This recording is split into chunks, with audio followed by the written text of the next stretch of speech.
and welcome to Focus on Parliament on Civic Space TV, brought to you by the Center for Constitutional Governance.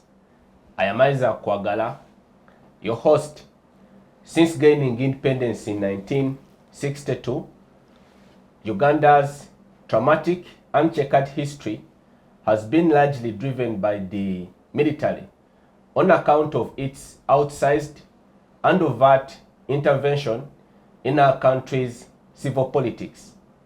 On today's edition of Focus on Parliament, we examine the impact this has had on the body politic of the nation, and especially in the context of the upcoming 2026 general elections.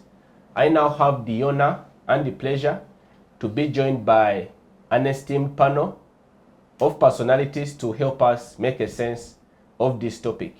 But before I introduce them, our dear viewers, allow me to break with our daily programming to announce the demise of Kenya's former Prime Minister, the Right Honorable Raila Odinga, who passed on Thursday in India, where he had gone to receive treatment. We extend our sincerest condolences to the Kenyan people, and I will allow each of the panelists a minute in their own words to pay tribute to the giant of Africa's democratic governance and justice landscape. Let me now introduce my panelists to you. Beginning from my immediate left is Mr. Brian Batenda Atwele, who is a member of the opposition party, the People's Front for Freedom, and an MP hopeful for Chinchizi West. It's a pleasure to have you, Brian. Say hello to the viewers. Nice to have you. I think everybody is aware. Like you said, I came in this jacket to remember the Right Honorable Raila Odinga, because this was the last jacket he had when he was fighting for his freedom. And a freedom fighter, but many times compromised. Whenever a country should have had him president, he compromised for the better of the country, maybe. We wish him well where he has gone. Like we'll be saying, he's in Kingston Town. He's back. Indeed. And next to Brian is Counsel Aaron Chiza, a human rights lawyer and a renowned environmentalist. Counsel, it's a pleasure to have you on the program today. Say hello to the viewers, and in your own words, eulogize the person of the Right Honorable Raila Odinga. Thank you, viewers. It's a pleasure to always be in your company. It saddens us. We join Kenyans in mourning a political giant who was foreign. He was a stabilizing and democratizing force in East Africa and Africa generally. He was a very respected statesman. You saw even the Indian Prime Minister, the leader of the world's largest democracy, mourning his loss. Everyone who saw Raila's story was very inspired by his resilience, his fortitude. He was probably, I think, the second most detained person after some other pre-colonial freedom fighter. Many times he stood with the VSJ, with Bobby Wine. He supported other freedom fighters within the region. And yes, he compromised when he felt that the country, Kenya, was teetering on the edge. He would even sacrifice his ambition for the stability of his country. I think that is something to applaud. He did not have the overwhelming ambition of some of his counterparts. And that kind of generosity, selflessness, is what builds a country. So we respect and honor his legacy. Thank you. Many thanks for joining us, Aaron. Next to Aaron is Mr. Tarwana Ernest, who is a lawyer and a social commentator. Ernest, say hello to the viewers, and in your own words, describe the man, the legend, and now the deceased, the Right Honorable Prime Minister, Raila Odinga. Good morning, everyone. Good morning to all the viewers, and I'm glad to be here. Raila Odinga was a strong man whose name stood for itself. I mean, even when he had his father's name, he managed to make his own, and that speaks more to his strength of character as an individual. The fact that very many countries across the world and in Africa especially have mourned him, have shown how he stood larger than life beyond Kenya, beyond East Africa, and it says a lot about how his values resonated with very many people across the African continent and their post-colonial struggles. And more often than not, a man like that has ideals that last beyond his lifetime, and he will be greatly missed, and may his soul rest in eternal peace. Thank you, Ernest. Next to Ernest is Mr. Kazoba Charles, who is a journalist and a social commentator, but we also understand that he has some interest in the area of diplomacy, where he will be able to elaborate ably on that. It's a pleasure to have you, Mr. Charles. Say hello to the viewers. Thank you for inviting me. I actually run an organization called Center for African Affairs and Diplomatic Studies, CADS. We focus on foreign policy, security, and conflicts within Africa. Well, when Raila lost the election, what came to me, immediately I felt Raila was going to die. Sorry, I just felt it. Premonition. And it was terrible that I felt also they could have played him on the AU slot. Raila was meant to take it. Who in particular? Our guys on the continent did not like him, but they postured as if they would support him for the slot. But they didn't want him because he's one fellow that wouldn't have allowed the excesses that are happening on the continent. So I'm sure, or I believe, that on one hand, they supported him publicly, but they kept undermining his candidature in the shadows. Raila, apart from politics, is also, he has been a grounded businessman. He actually had the business interests here. And some of the people that have been representing his interests, Honorable Mike Mukora. So he has supported East Africans in terms of employment through his businesses. In terms of politics, if he had taken the Kenyan seat in the last election, I believe a lot would have changed. Because we are going to see now somebody emerge who was at the same level as President Museveni in terms of influence on the continent. So, but of course the methods of politics would have been now different. Instead of the combative nature of our military leaders, we would have seen now real boardroom politics, even within the East African community. Maybe a lot would have changed. This business of taking the community for a ride by some of these guys, I think time had come that a lot would have changed. Accountability, in terms of accountability. Thank you. Thank you, Mr. Charles, for joining us. Indeed, it's a great loss for the region, the continent, and for humanity as a whole. But let us now turn our focus and discuss the gist of today's topic, which is the consistent involvement and intervention of our military in the civil political affairs of the country since independence.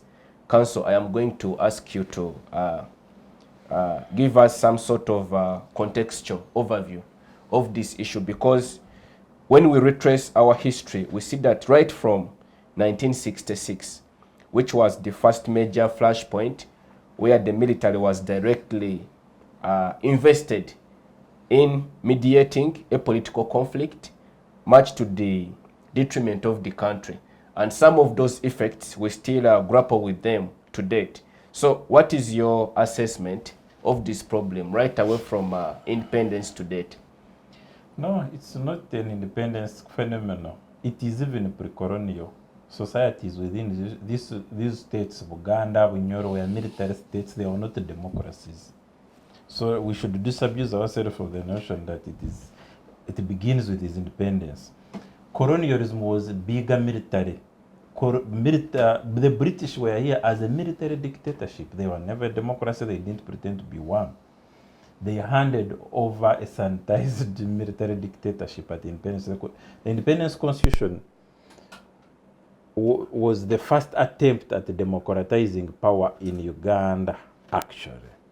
Then it fails around 64, where there is a mutiny in East Africa, and people in Tanzania, Nyerere was strong-handed against the coup, at some extent in Kenya, but here Obote had soft gloves for the military leaders, and that mistake we have never recovered.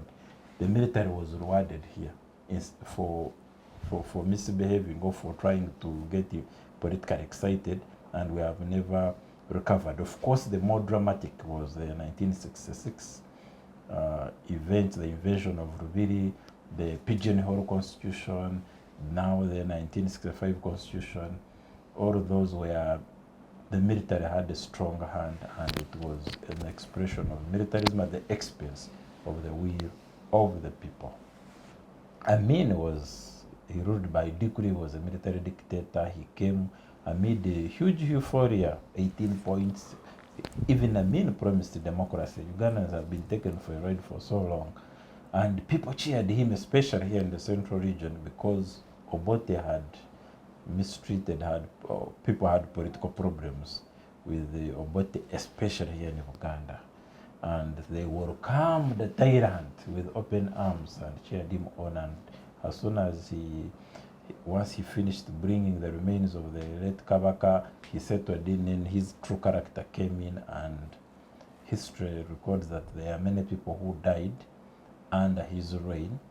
Of course, there are also people who are wrongly attributed to him, including Ben Chwanka, whom the real analysts say that it is Museveni who killed him, and they have evidence, and it is wrongly attributed to Amin. But the likes of Ben Chwanka were a work of sabotage of NRM, which is a long-held practice of NRM.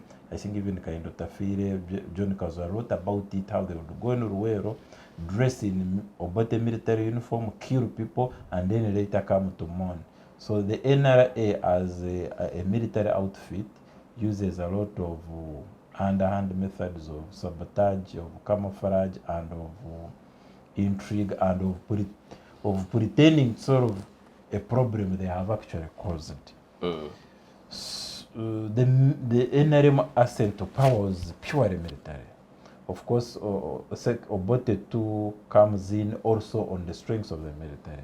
We had the military, not only Ugandan military internally, but also external militaries intervening, especially the most decisive one was the Tanzanian help in overthrowing Idi Amin in 1979, and there came in the UNRF regime was nothing other than a military-backed outfit. Then Obote's government, the military was stronger than even Obote in his reign. Like the Tito Kerotas, the Paulo Mwangas were calling the shots. Eventually in 85, there's a military overthrow. 86, there's another. People think that Obote was overthrown by Museveni. No, Museveni was overthrew the Rotwa regime, which overthrew Obote. Museveni was an undisguised military man, even when he was pretending in 1986 that it was a mere change of guards. It was a fundamental change. There was nothing fundamental. It was not even a change. It was a military continuation. It was guards really changing positions. as a military dictator. He heads all the military, even the parliament was presiding over it, was called NRC, and any organ that mattered, the military dictator, that is Museveni, was heading it. We eventually have a constituent assembly around 1994 that promises to usher in now a civilian leadership. And in our constitution, the 1995 constitution, which was promulgated on 8th October 1995, it ushered in a very important democratic principle of military subordination to civilian authority. But that has been observed more in breach than in adherence, and it's on paper. In reality, the military is still calling the shots, and that degradation from the promise of the 1995 has worsened over time. In 96, the elections had their shortcomings, but 2001 saw more violence, 2006 even more violence, 2011, then 21 more violence. So elections in Uganda have been militarized, violent. This current election is actually promising to be a little peaceful, and as if why is that? Many people explain it, but I think people have given up on changing government through elections, whether it is an opposition or in, like, no one expects an election to remove Museveni, even if Bobi Wine got 80% of the vote, because Museveni will simply overthrow that. He will not even allow it to be announced. You remember there was a time when elections were putting message ahead, and then suddenly they stopped the counting, the broadcasting of live counting, and then when it restarted, Museveni was ahead. With technology, with AI, expect Museveni to construct a digital win, which is not on the ground.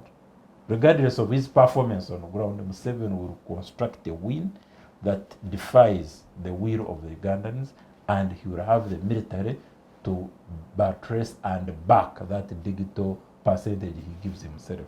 The more dictators stay in power, the bigger the win they want to give themselves. Just before they were overthrown, the Egyptian dictator, these guys had 90s. Always be suspicious of any country whereby the dictator is giving himself above 80. And that's where we are going. Museveni has been giving himself around 69, what. Now I see him an appetite, he's old, he has not campaigned, and his desperation increases. He will give himself most likely a percentage that he has never got before, and it will not be a sign of strength, it will be a sign of weakness, but a weakness that he can use the military to cover up. But Ugandans, this may be what Ugandans need, to be slapped in the face and know that they must now finally come out on the street and take back their power. Yes, because for too long, Ugandans have left it to a few people to demonstrate. They even ask you, what are you doing? You are no longer speaking. They meet you in the spot as if you are a spokesperson of Uganda. Every Ugandan must speak for himself, must take it as a responsibility to fight dictatorship and to remove a dictatorship. It cannot be done by a few people. We need numbers. We need numbers, not just voting, but we need the numbers on the street, peacefully to organize and tell Museveni that your time is up, and even we don't want any member of your family. That's a cynical assessment, but thank you, Council, for your insights. Let me now move on to Brian. Brian, previously you've been a member of the FDC. You are now a member of the PFF. The FDC was a major contender for power on about 3 occasions, where Dr. Chiza Besigye was challenging President Museveni for the presidency. And we have a fair understanding of some of the response from the state, whereby its military character was apparent and evident for everyone to witness. What is your assessment of this pattern of the involvement of the military in the political affairs of the country? One, the military is controlling. There is no civilian rule in Uganda, first and foremost. So we are under a military dictatorship. I have said these things many times. So how did Museveni get power? Because if you want to contend against Museveni, you must think how he got power. Because how you get in is how you govern. Because now you don't focus on parliament as if it is there. Because you see, a person that deploys soldiers in parliament physically and removes rules, and goes back to sleep, that person has broken your constitution. Now, Ugandans must know, because if it is the order that the military is what rules us, we should not pretend that we are dealing with a process like how I've been seeing rallies, because we are saying about this election. Anita Mongo goes and addresses the rally in Namutumba. I was asking, can Rubongoya also go to Ntungamo when Bobby Wine is in Kabari? Or can he go to Guru? Because it's also a right that the Secretary General can call a rally in a different place. If I was a Secretary General of NUP, I would leave the campaign where Bobby Wine is and arrange another rally. Kabanda, who is my friend, Anita Mongo was an FDC. Do they have letters from police which allows them to organize those meetings? Or when the police sees them, they say, these are okay, so they can address even 4 rallies if they want in this country without any without any contestation. And let's also not say we have a police force. The police force is a military force. As an extension? As an extension of the military. Because the way they behave that's not a police officer. The way they behave, the way they react, the way the equipment they have, it's only in Uganda where you can see a gun every day. Police officers can have a stick. If you go to India, you not see a soldier anywhere. You're not. I have been part of the process of the elections since I came to university. In 2016, I moved with the BSG across Uganda in every constituency. And what we would face was never a campaign. We would face the military head on. So you'll find the DPC is a police officer, yes. And then you find the commander commanding the DPC is a soldier. So the actions of the police are not given by the police guidelines and rules. Some military officer somewhere, some colonel, some major can sit in Mbarara in a hotel, by the way, and make you be beaten on the streets because you want to organize. I participated, I think either wrongly or rightly, in Rwamirama's party primary last 2021 during COVID. So Rwamirama was running against Dr. Posiano. They were running in a contest. So Rwamirama would address rallies at midnight during COVID. And Posiano would not address a rally any time. You see? So they are saying it's curfew. The military is on the streets. COVID gave us the best thing to see that we are under a military leadership. Because I want to explain it very well like this. So the chairperson LC5 had no power, right? The RDC was the control. RDC were controllers of districts. The military was giving us food, beans and posho, some of them rotten. The only thing that remained open was Parliament to help Museveni get loans. So Museveni knows power very well. He knows that first and foremost, like Aaron said, First and foremost, power for him is three things. One, it is money. So Parliament should pass money for him to control you. Two, force. And three, the third one is now which he's going for. Because if you don't inherit power, because there's power by birth, Kabaka Mwenda Mutebi was born powerful. So what Museveni is doing now, Muhoozi must become a leader by birth. And who is the control of the UPDF in Uganda? It is his son. So if they are seated, they only discuss, I think, those that for you, Orake, don't go to the bush. I went there, I'll give it to you. And you must control it by force. Brian, are you suggesting that it is the military which is going to birth Uganda's next leader post Museveni? If Ugandans don't wake up, in fact, it will even be worse. At least the other contestations we have had in Uganda was me and Kwagara and Aaron Chista contesting for power.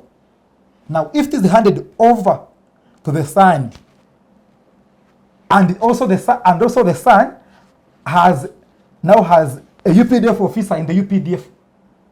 So you have you're dealing with Museveni, you're dealing with his son, and then you deal with the grandson.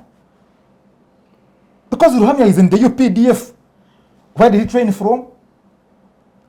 Which quota did they, because they say quota districts, which district did he go through? How did Mos get into the military? Well, these questions should be asked. Because Mos got, Besigye wrote many letters about how Mos entered the army illegally. So we must also know whether Ruhamia is there legally. Because we must know his number, where he passed through to go there, his credentials. Because nobody has ever trained, Museveni never trained from here. Museveni left this place and they went to train. And trained others. And in 1986, when they came back, you'd find a colonel who is maybe 27 years.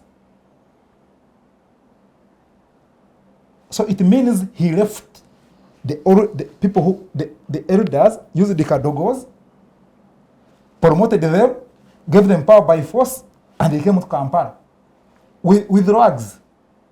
For them in their generation, that was what they had to do. That's what they thought.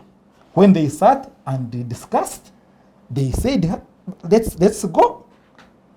We shall die, we shall come back.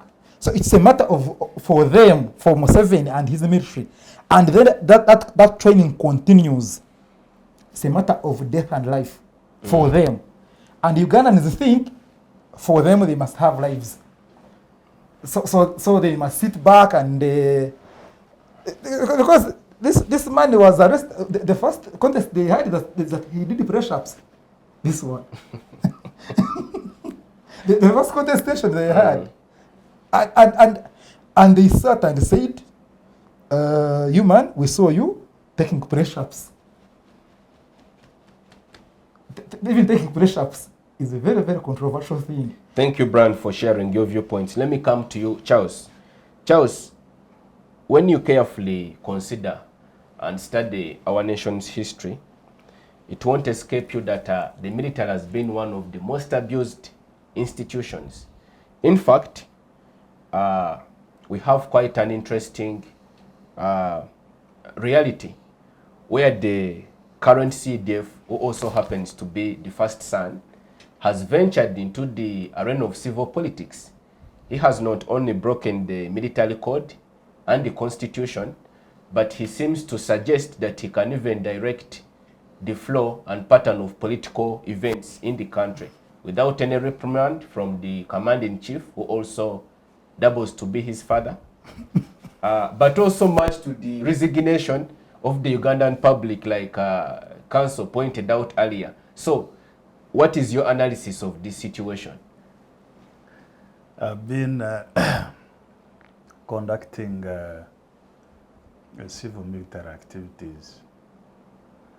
We had our first civil military symposium in June this year. And this is the agenda that we are trying to deal with. Because on one hand, there is a school of thought that says it's the military that is a problem. On another hand, another school of thinking suggests that it is the politicians that are a problem because they always want to use the military to compensate for their weaknesses in their constituencies. I've since also discovered in my interaction with various members of the armed forces that there is also a challenge of orientation. What you think is God-given freedom, that's not the way it is perceived within the spaces of the armed forces. For instance, if a member of the armed forces comes to you and says, I've been sent to pick you, you have a case, they feel offended if you begin asking questions. So there is a problem, first of all, with the orientation, how they are trained. And the concept of human rights has not trickled down to the last man. Most of the awareness trainings these guys are having, it's for a few commanders, but also they are not very intensive.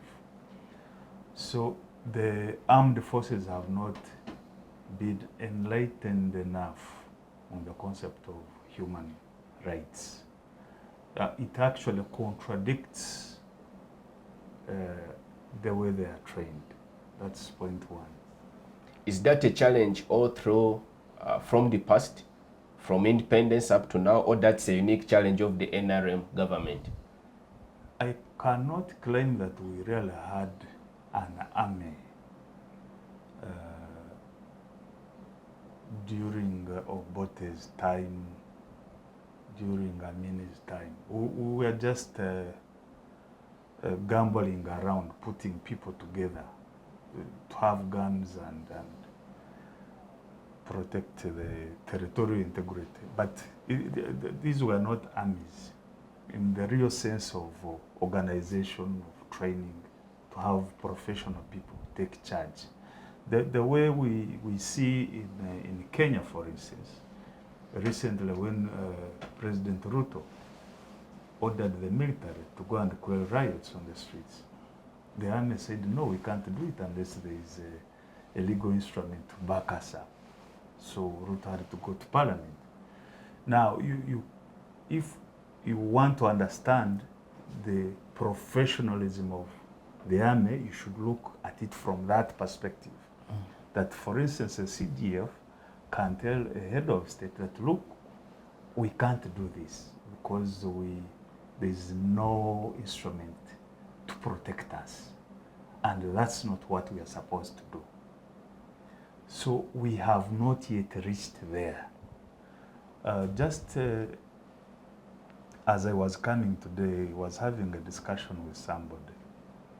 And I told this person that I have been asking myself why the peace, too much peace in this election. Because to me that is actually more worrying than if people are shouting. If the tensions were high. Yes, so I get so much worried that people are quiet. And I told this gentleman that actually we could have a bust-up after elections. The elections, we could go through elections very peaceful. But after, that is where the problem could be. Because when you interact with a number of Ugandans, both elite and down the pyramid, you realize that there is discontent, very growing discontent, that you even engage a PhD holder and the person is telling you, look, things have to change. If it means Bob Wine, then let it be Bob Wine. So you're like, sure, should it be Bob Wine? And then I also remember that I think people have gotten tired that even if you placed President Museveni with somebody was telling me some funny. A jerry card. People would just vote for that. Someone ran such a poll on social media.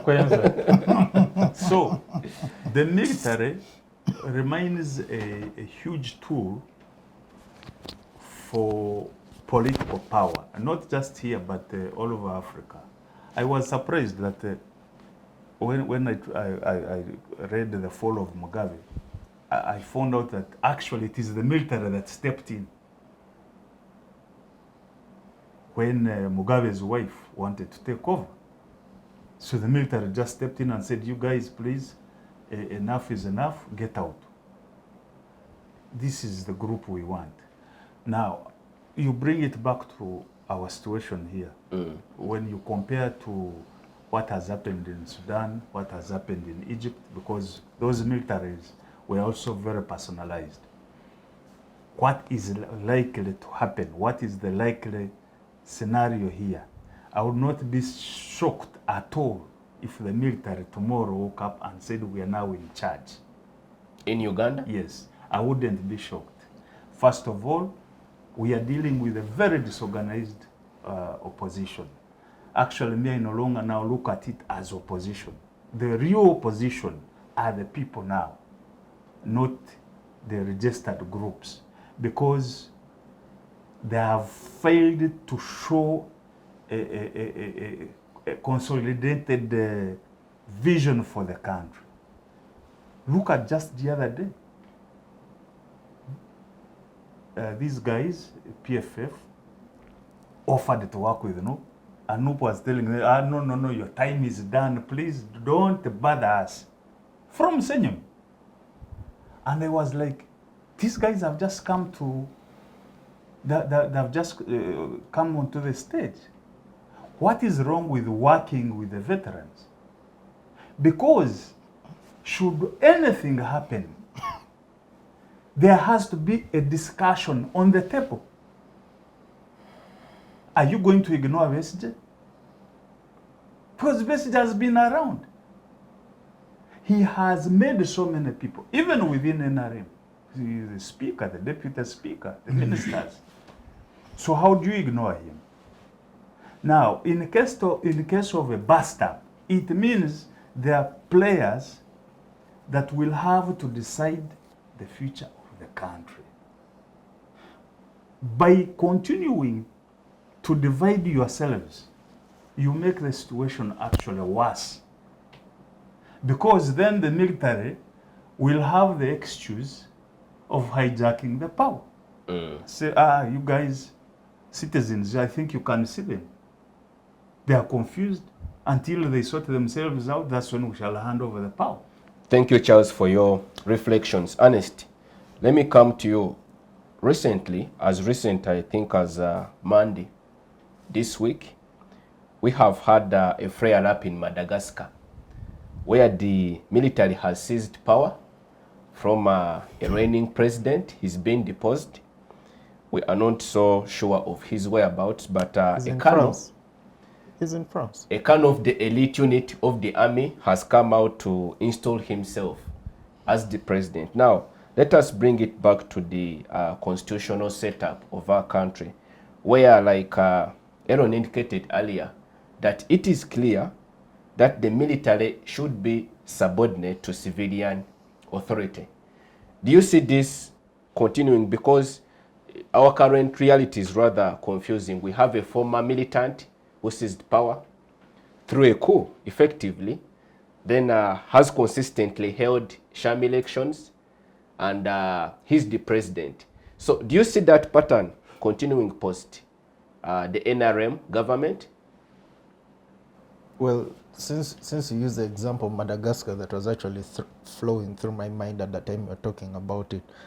The currently deposed president was actually installed by the military in 2010. So one way or the other, he owed his power to the military. So it's sort of poetic that the people who put him are the people who have removed him, obviously with courtesy of the Gen Z. So obviously in that regard, you have to look at how prevalent the military is in African politics. Even as counsel next to me mentioned that it's a pre-colonial phenomenon. Even Madagascar that we talk about, Madagascar is not an outlier. Even they previously had a monarchy under French rule. Then the monarchy was in loggerheads with the French colonial government. The French colonial government engineered the protest, removed them, and they took control over the country. So when you look at those similarities, it doesn't feel like we are an anomaly. And when you compare it to us, there's a way militarism speaks to weak institutions in a society, of which I cannot say institutions are born out of air. Institutions are born out of what the founding fathers of a state agitate for. We were just before the show speaking about apartheid South Africa. Even during apartheid, South Africa was a heavily military state. The apartheid government sent in the military into Soweto to crush the uprising, and it led to the death of hundreds of young men and women. It is only after 94 and the introduction of democracy that they chose after the horrors of the 70s and 80s, that they chose to work on institutions. Even with the issues of the Zuma years of the 2010s, the military did not remove him from power. It was Parliament that removed him through a vote of no confidence. That was an actual push by South Africans to use institutions to remove whoever they disagreed with. So if you're to compare it with Uganda, institutions are weak, and that's why militarism persists. As long as Ugandans remain passive and do not push for institutions that work, militarism will reign. And it's not, and obviously the common fear is that, the gun. Yes, the gun is always going to be there. Yes, people are going to lose their lives. That's a reality of existing in societies like ours. So unless we're actually going to take the reins in whatever way we can and actually demand for institutions, it is just going to be business as usual. And it's not like it's going to be Christ who will come back and bring institutions. It is us ourselves who have to build those institutions. Thank you, Ernest, for sharing your viewpoints. Focus on Parliament takes a short break. Do stay with us. We'll see you right back. Digital rights are those human rights and legal rights that allow individuals to access, use, create and publish digital media, or to access and use computers, other electronic devices and telecommunication networks. Digital rights include a right to freedom of expression, information and communication through technology, a right to privacy and data protection, a right to credit for personal works, a right to universal and equal digital access, a right to identity, a right to anonymity, a right to be forgotten, and a right for protection of minors, among others. The state's digital rights are frequently violated through various unfair actions, for example, blockage of websites and social networks, theft of credentials, unauthorized use of people's data for personal gain, privacy intrusion, online censorship, arrests and intimidation of online users, internet blockages, and the proliferation of laws and regulations that undermine the potential of technology to drive social, economic, and political development worldwide. It is hence every citizen's responsibility to respect rights of other digital users and to speak out or report to the responsible parties when one's rights are violated. Welcome back. You are watching Focus on Parliament on Civic Space TV. In this segment, we continue interrogating the adverse interventionist role of the military in the civil politics of our country.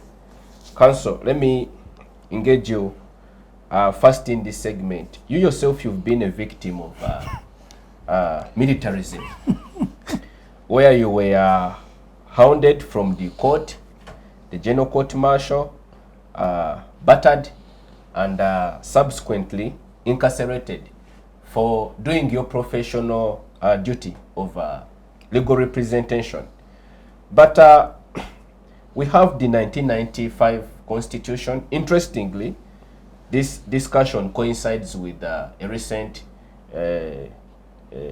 event where we just gathered to celebrate 30 years of the 1995 Constitution. And it had been contemplated then by the framers that they had put in place sufficient safeguards to ensure that this cycle of militarism is reversed. Do you think the Constitution has been effective in protecting the fundamental human rights of Ugandans with respect to the question of militarism in politics? It has attempted and mixed bag, but to a large extent it has failed. You are giving a small example of me. Let's use the example of Besigye and Ritale.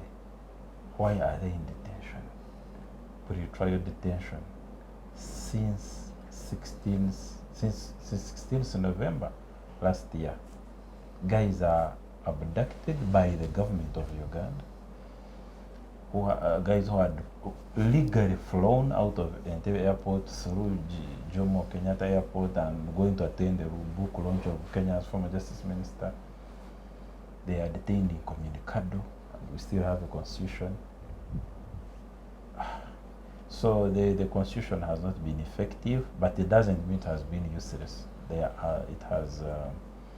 is a very important reference point. It has crystallized the hopes and aspirations of Ugandans, but it has not succeeded in stopping dictatorship, and it has been unsuccessful in stopping militarism. Militarism still holds sway. The one thing that the military doesn't want actually is the constitution. One of the things that has brought us problems is when you talk about the constitution, they run mad. At one time, I was representing people in Mbuya trying to access Mbuya barracks, and that time they let me in, then they were telling me that the problem is Wakafuz, when he comes, he talks about the constitution. Can you imagine? These are military men telling me. One of my main problems in Machinde was talking about the constitution. They don't want, not only do they not respect Even it, their they own don't act. even want to hear. Even about their own act, the It's UPDF anathema act. to them. Yes. So the law is anathema to militarism. You cannot mix militarism or military dictatorship with human rights, constitution, democracy. You have to choose what you have. And here we have failed to contain the military in the barracks. We have failed to ensure that the military concentrates on defending our national borders. And we have let the military loose on our streets. In the government, you can't have a government whereby military runs police. He was talking about a police which looks like military. Yes, from their very training in Kabadia or wherever else, the militarization, the military indoctrination has taken root. So police are no longer police. They are militarized right from police school and right from up to the leadership and even to instructions, the mission, field work as elaborated. We have now many directors who are military men. It's not recent, it has just gotten worse. The constitution has not succeeded in pushing back militarism or in stopping militarism in Uganda. It has not succeeded in democratizing the country. It has, for political opponents of the military dictatorship, also failed to guarantee their personal liberty and protect them from the overreach of the state against them. Charles, let me ask you, quiz you on an aspect which you raised earlier in your submission, that there is now a raging debate between the military personnel and the politicians as who should rightly carry the weight of the blame.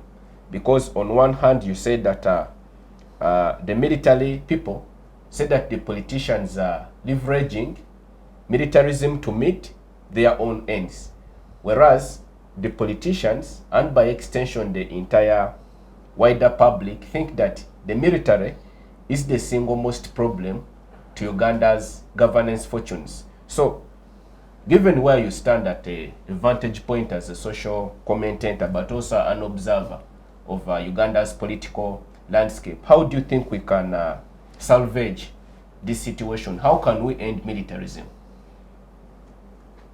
To give you a blunt answer, it will take us a minimum of 20 years to get the military out of politics, a minimum.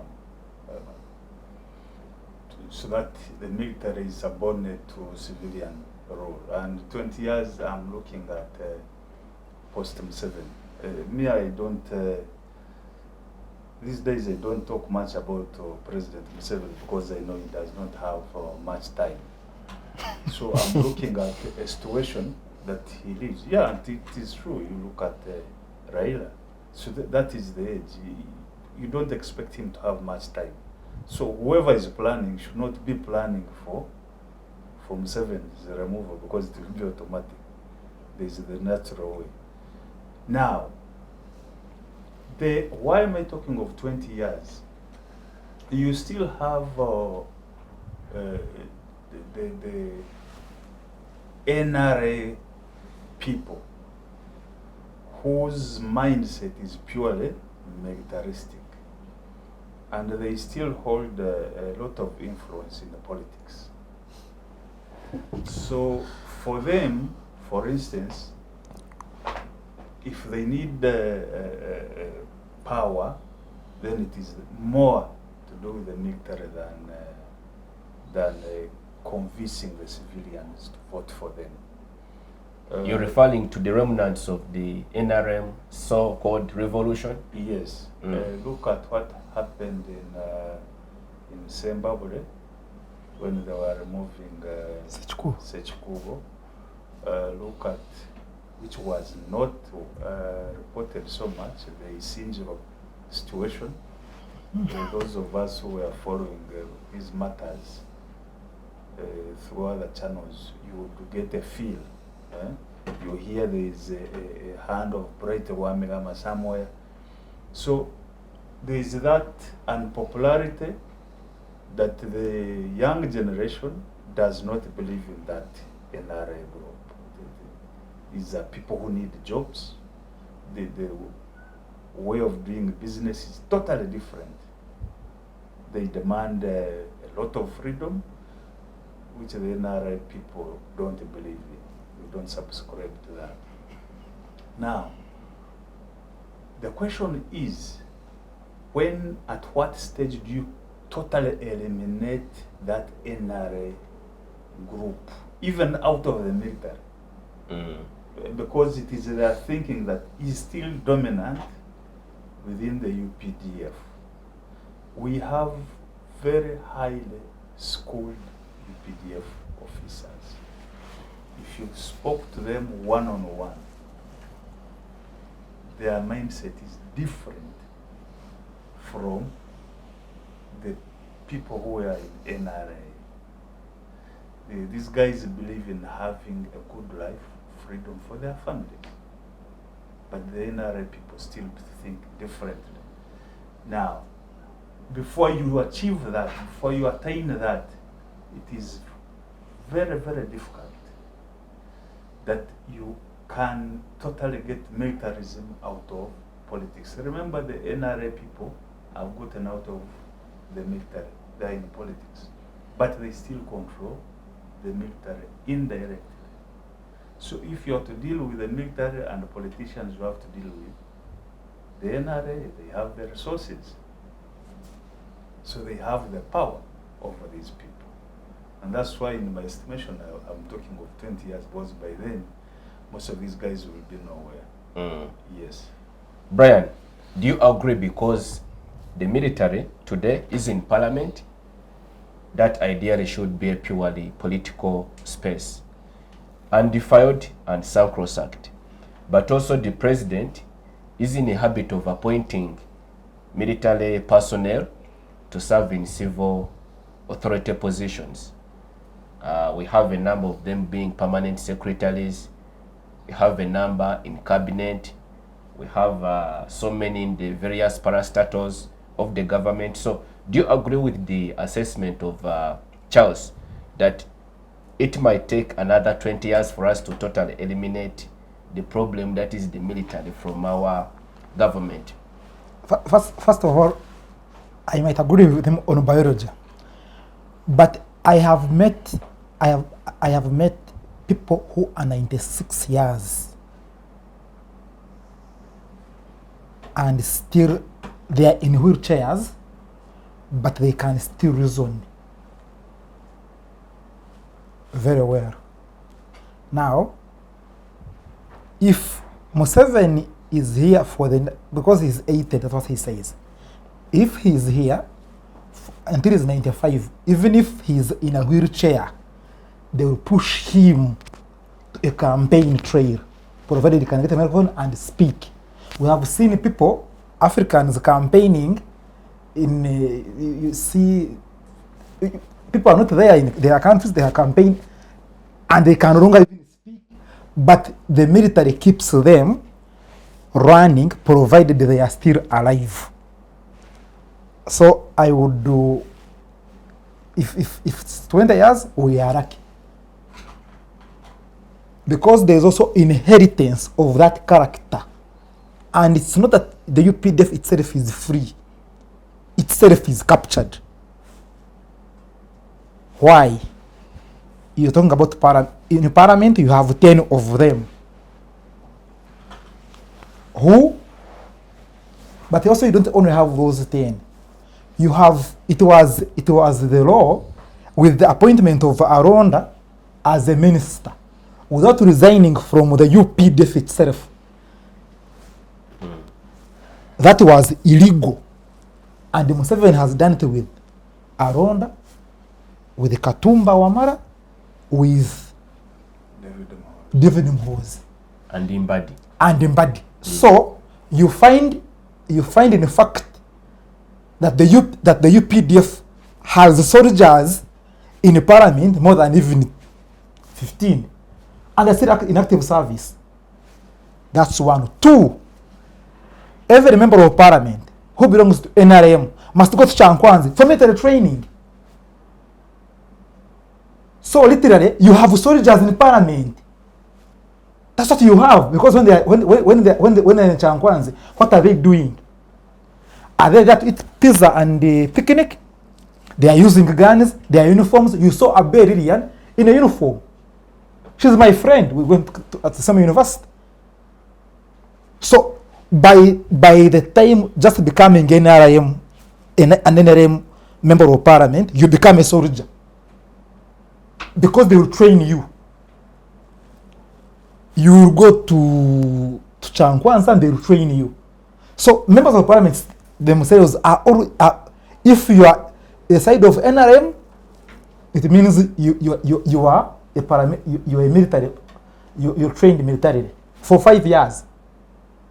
So it ceases to be about the soldiers in uniform. It becomes about every member of parliament being able to shoot if all of them were NRM. That's one. Two, I think that also they are very captured, the soldiers themselves. You go to a farm. And who's managing the cows? A military officer. If you go to Sozi, it's military officers managing farms and the cows. And Museveni says it is his farm. So you're captured both at a level of a general, the private will go to fetch water. So you find, and children, when you're growing up, there is that temptation to think about entering that. Because why do NRM MPs agree to go to Chankwanzi? And when they reach there, they are given uniforms, they participate in shooting, they take photographs, and that is fine. But if you put on a red cape just for you, and you're not NRM, they will call you you'll go to Chitari, where this man was. So militarism is like our body politique. So the quicker we deal with that, the better. Because tomorrow, if I join NRM now, and I go to Kanungu and run for MP, and I win, the next thing that happens is that I should go to Chankwanzi, put on a uniform, learn how to shoot. So Parliament is itself the whole side of NRM. They can get a gun and shoot. They are militants. You saw, was it this man from Mukono who during the age limit debate, a pistol was seen. Is he a soldier? But he was in Parliament with a pistol. So for me, I think in my head, and which I believe in, is that if we think that the military is only the people who have guns, yet you have members of Parliament on one side, ministers, what, all of them can operate a gun. They even carry some guns. And you think you have civilian rule. And you think you have a parliament that's not captured. Yet one side literally, if Zake is speaking, Katumba will box him. And if that becomes a problem, a gun will be out in parliament, they'll shoot at him. But Brian, how do you assess the dynamic which Charles raised, that we now have an emerging crop of young military officers who seem to have a different orientation from the dogmatic or, if you like, fundamentalistic orientation of the core group of the NRA, and perhaps that group could now form the critical mass which would then have to change the militaristic trajectory of the country. So I have age mates who are in the military, whom I went to school with. When we meet, because I'm also educated really, when we meet and you talk about those matters, one, they are very scared, they don't have command, they have been captured. So you will see a major who is maybe 40, moving on the street, he's paid 1 million shillings every month, but to speak about democracy, human rights with them. And shockingly, some of them are lawyers. Kale Kehura was the best militant here, and he was a lawyer, educated. They will train them. I think they are just training in Uganda is indoctrination. So I don't expect a person who goes through military training in Uganda to be actually objective when it comes to power, because they have been defrauded.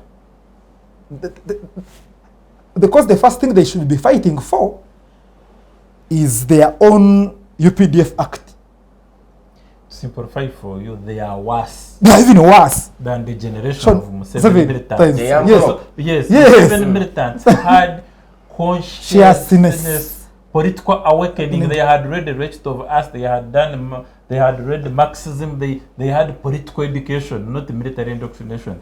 These young thugs are worse because they are machines. They are military machines. Deprived of military political education that differentiates the state. They are not even schooled properly in statecraft. What are they teaching in the Chankwanz? It's pure indoctrination.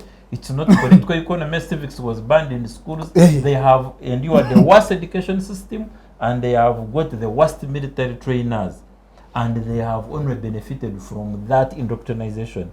The NRA group, for all its weaknesses, they had from different sources. They benefited from Nyerere. They were a revolutionary force, and the way revolutionary forces come in, they have to do a lot of real political awakening, conscientization training. These ones have not been trained in anything on society. They have been trained on the gun from school to a military indoctrination. You have a worse military corps right now than the 86 group. Because you look at what Otafila talks about. Even if Kenya would be speaking, he would be guarding himself against saying that population can be powerful and overpower us. Now the young ones think that in fact they are very powerful and they can overpower the population. Because those ones, like he's saying, those ones had learned that if a population decides to do something, because for them they did it themselves as a population. So these ones cannot, I can't compare, because okay, I can't compare any of the young people I meet in the UPDF to Major Kazora, for example. I can't. Yes, you can't. You can't, because these ones are aware of what they are doing. These ones have been deprived, and they're just like how you train a dog. Honest. If you could give me just one. Yes, please. Because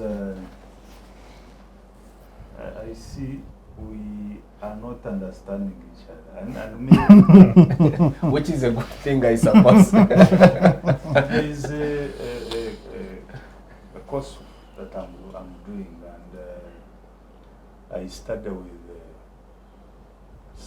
military officers, police officers. Where you don't understand is that yes, they could be machines. My argument is not these ones doing the acts. Those are not the problem. The problem is with the thinkers of the military doctrine, where actually the orders come from. And I can tell you those are not the new UPDF people. The thinking is purely NRA. Out there they can posture. Kale Kigoga, he was NRA. For them it is about their thing. It's ours. UPDF, they are not talking of our thing. They are talking of jobs. I don't want to lose an office, so I get a command and I act. I also know there is a senior military officer who defied orders when it came to riots. And he had to be redeployed somewhere else. Why? Because this person is very highly educated. He has a future that he's looking at. He also understands the laws of armed conflict, that the person can end up in ICC. This is what is happening. They have studied, they know the consequences of their actions. So if I am a major and I've been deployed to subdue dissent somewhere, I may not directly get involved. I pass on the orders to somebody who doesn't understand the consequences. And because that person wants money and an office, they act the way they are acting. So the issue is not really, from my own point of view, the argument is the thinking is different from this new generation. The new generation understand the consequences. They know that you do something wrong, you are documented, you end up in the ICC. So if I could add something, what he says the source of orders, I want to clarify it for the population. It's not a serious, like a council, what? You're talking about one family. It does not go beyond Museveni, Salim Sare, and his son, and Museveni's son, where the real orders come from, whether it is the massacres, whether it is the massacres in Kasese or the killing of these in 2021, the real orders, that's where they come from. And although they had the exposure, like Salim Sare and Museveni that we talked about, of revolutionary, now that has been washed away by greed and regime breed both for money and power to keep themselves. So they are no longer patriotic, they are no longer revolutionary, they are no longer trying to liberate this country from the problem, because they are now the problem. They are the rulers of the first family, and nothing beyond the first family is the source of military orders or military authority or even political authority in the country. So where he's expecting some council, National Council of Security, High Command, all those are they don't exist. Even a court martial. You get me? What you see as a court martial order, that is a Museveni sanctioned order. It can't come out without his what? Without his nod. I think his point is that over the course of the 20 years, as he has estimated, I agree with we him. can't have new people emerge. I agree with him on the one element, the one of saying that there is a group of soldiers who are afraid of consequences of their actions because they see what's happening in the world. But then I agree with him also that those are not the ones who are originating the orders.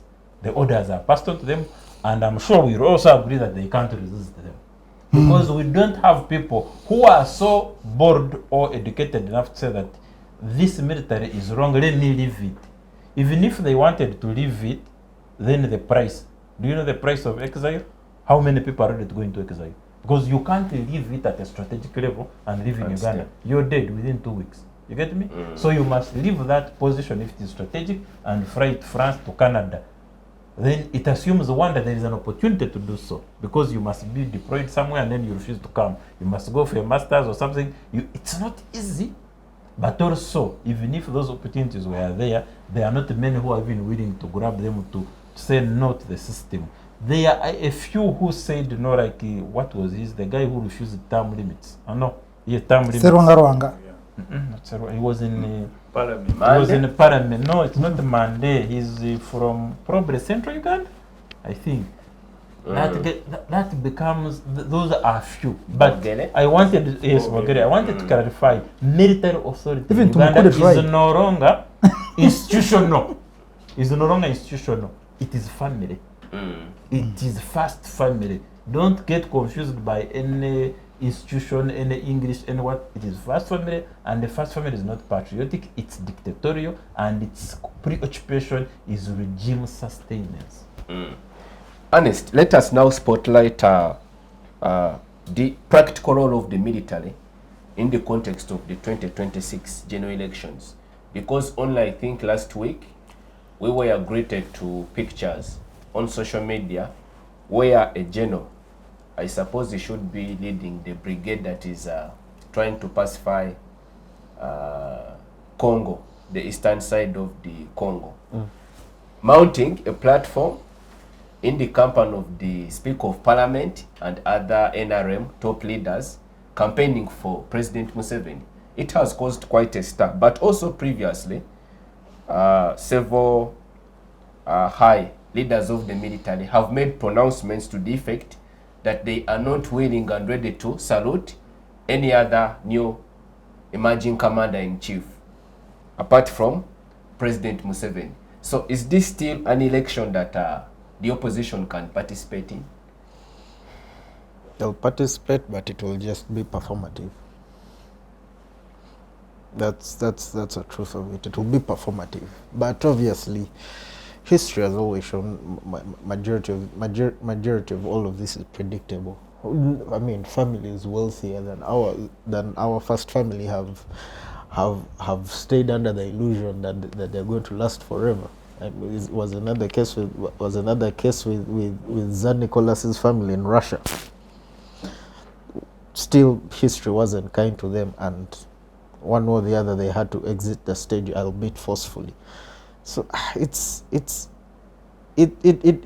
for cynicism is obviously expected. I know obviously a lot of what has been spoken by the panelists before me has been cynical, but when you observe history, when you observe our continent and you observe how militarism plays out, when it exits the stage, it's never pretty. It's hardly pleasant, and everyone worries about that. Everyone shakes their head wondering how it will end for us. But when you observe the patterns as you have elaborately put out, there's nothing that is going to be pleasant. It is history does not show that it will be pleasant, and that's a main worry of a majority of Ugandans who inhabit Uganda and who obviously have observed what has been happening in Sudan for the past 4 years. You observe what's been happening in Sudan. You've observed how desperate Sudanese have been flooding Port Sudan to run out of their country, have been flooding the Egyptian border and been turned back, have been flooding the Ethiopian border. Many are even currently in Kampala because of the desperate situation in their country. And you look at that and you compare with that situation and you do not see many differences, and it worries you. As any concerned Ugandan, any person who has a sense of empathy for the next person who does not have the resources to flee, because even people who flee conflict zones are people who have the resources too. Not many Ugandans have those resources. That's the truth of the matter. And when you observe that, it worries, and it's problematic. But if our status quo continues as it is, that is our trajectory. Do you feel that Uganda's military has a somewhat entrenched sense of entitlement? Yes. Much more like Angola, Yes. Mozambique, Yes. the Sudan now former and current, and what could be driving that attitude? It's this misplaced savior complex whereby you believe you came in and you're the one who created order, whatever that order is. Because we exist in a situation whereby people say we are at peace, but peace where an alternative opinion is suppressed isn't peace. It's like a pressure cooker which is just boiling, waiting to explode, and that is an untenable situation.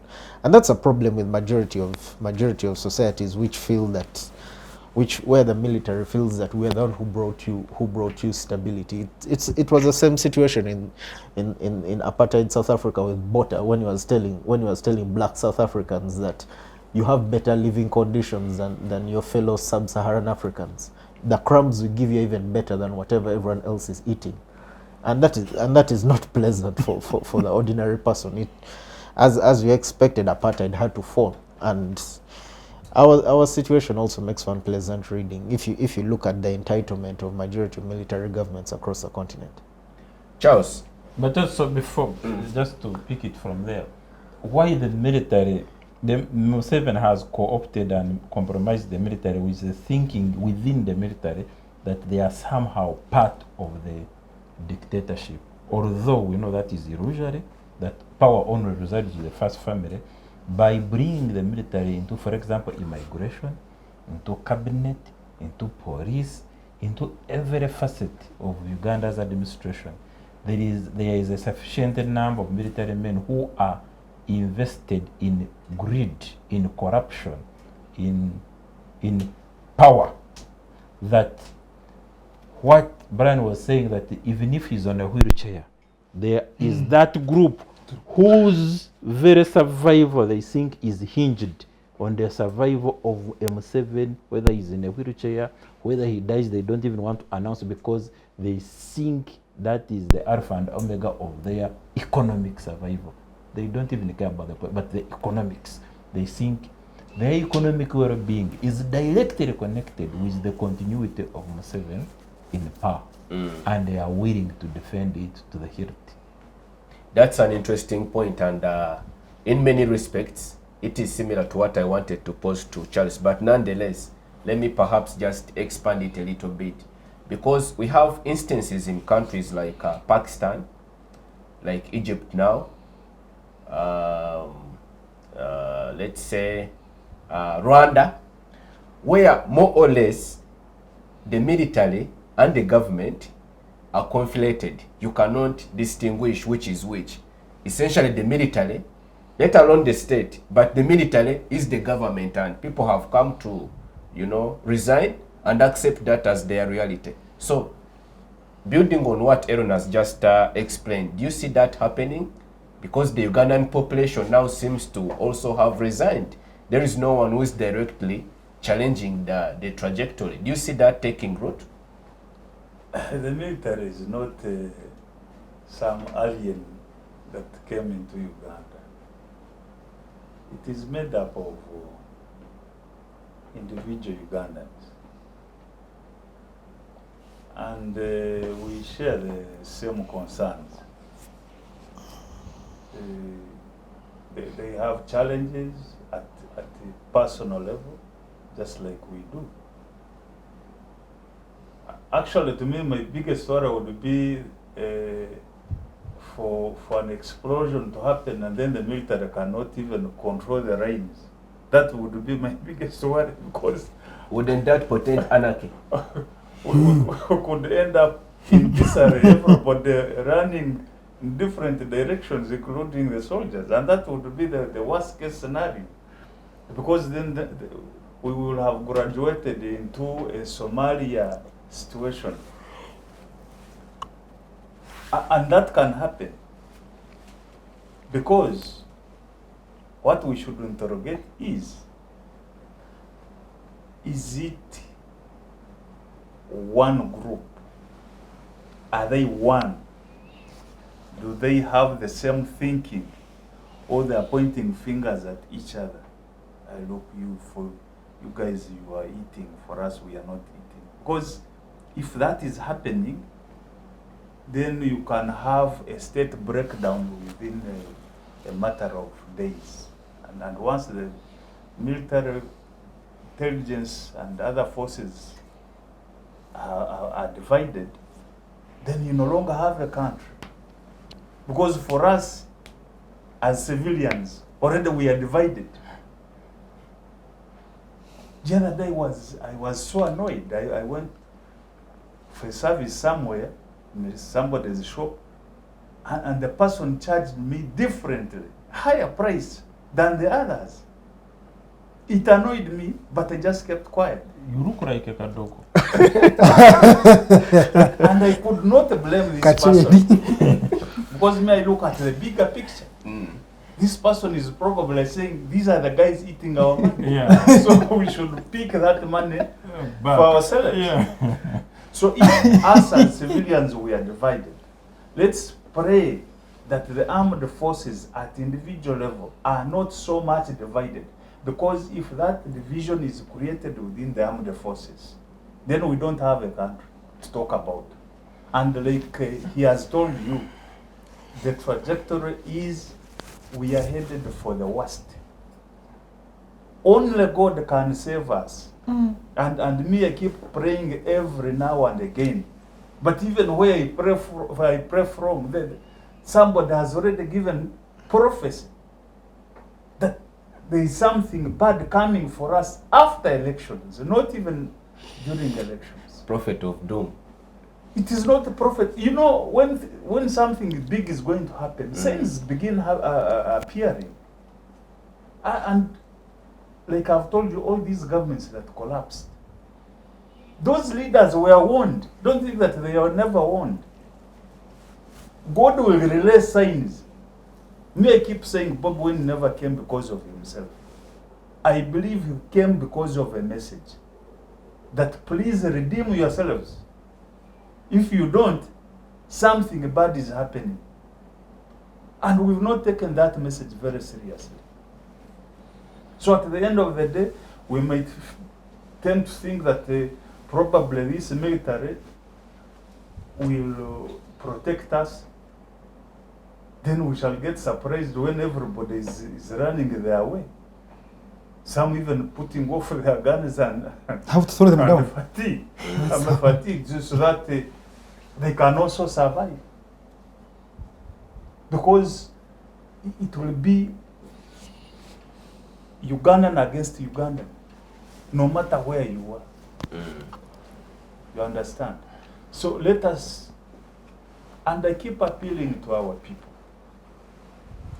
Me, I don't look at the cream of our leadership, because that cream has invested for their security somewhere else.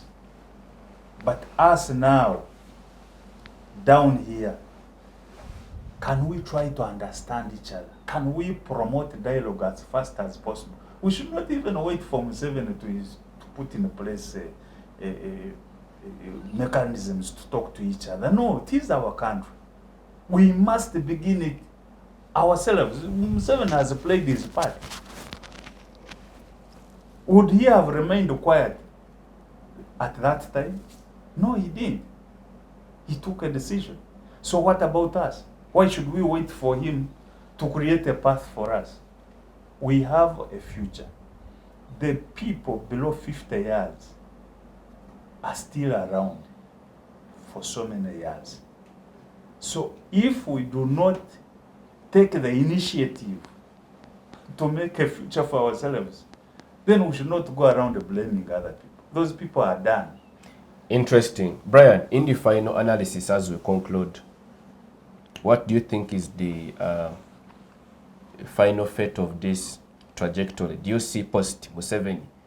Can the military succeed him in office? Do you think we'll have a democratic transition?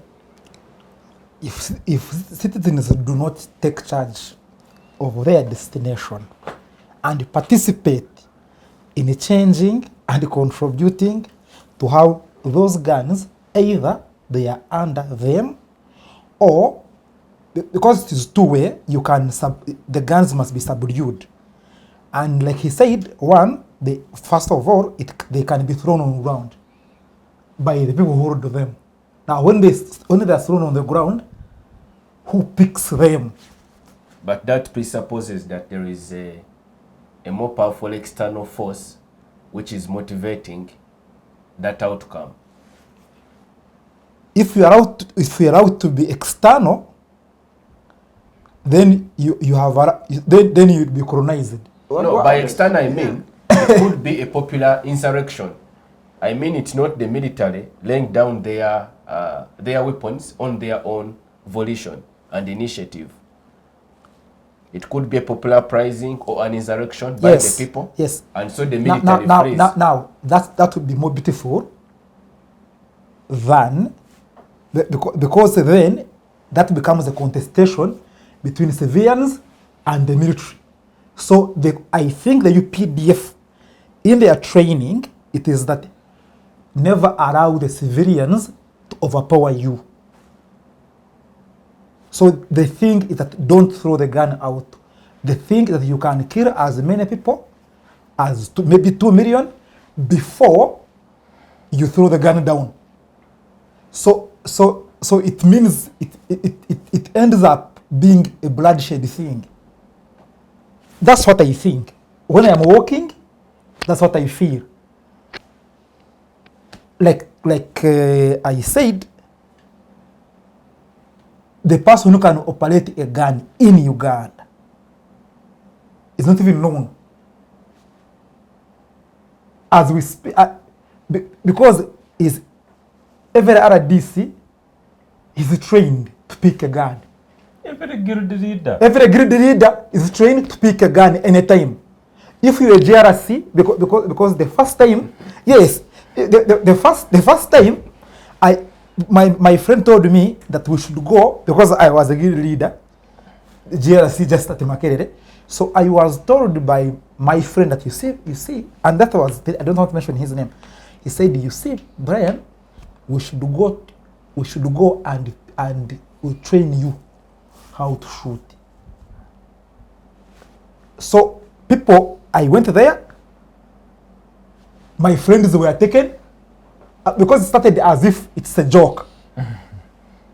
You see, it started as a joke. So the first time they made drills at the rugby ground.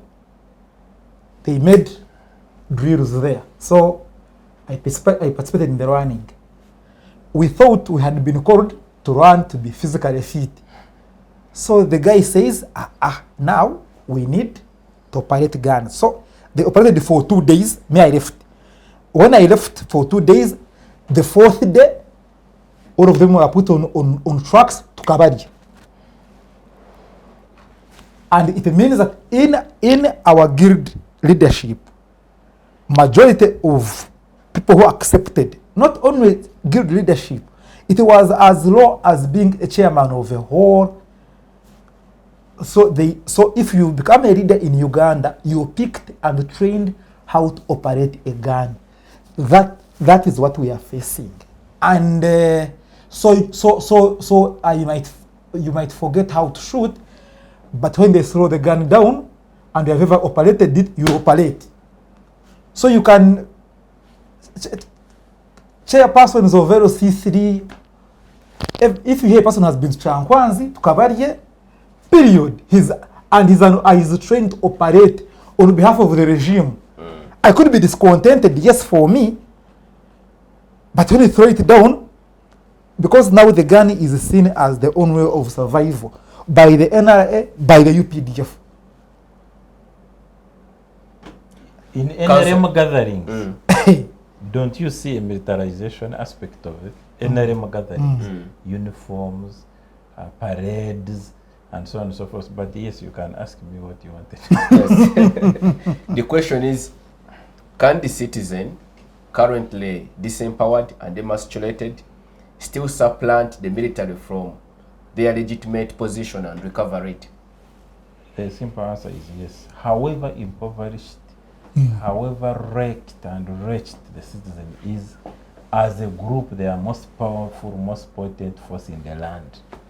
And they can, at the right time, congregate and overwhelm the military, howsoever the military describes itself as strong or whatever, the people. And also, once it gains momentum, a peaceful protest, the military switches sides. Because the military is not inherently loyal to the leader, it is inherently loyal to its own interests. And also it springs from this community which is uprising. Already the divisions cannot be in our society and you think they are not in the military. It's just that they are managed. Because these people come from different communities. They see the discrimination against some regions. They see a discrimination against some classes of Ugandans. So what annoys people is not like free pant, automatic anger. Anger has a reason. You get me? Yes, some people are annoyed against us, but there is a reason why they are annoyed against us, because we look like people who are in power. And they mistake us for powerful people. Yet we are just part of them also. He's Kakuru's photograph. Yes, Kakuru went to defend no people. So his photograph, the people on social media thought that he was a state prosecutor. Like how he looked. He looked like a prosecutor. Yeah. So yet you saw him. So if they meet Kakuru and the Kato who are my friends, if you don't know them very well and you're not serious, you can be hurt because of how you look like. Yeah. So All the language you speak, which is dangerous. I must appreciate you, my panelists, Mr. Brian Batenda, Council Aaron Chiza, Mr. Tarwana Ernest, and Mr. Kazova Charles for your able participation on today's edition of Focus on Parliament. Many thanks to you, our esteemed viewers, for your company and for watching. That is all we had time for today. See you next time and be blessed.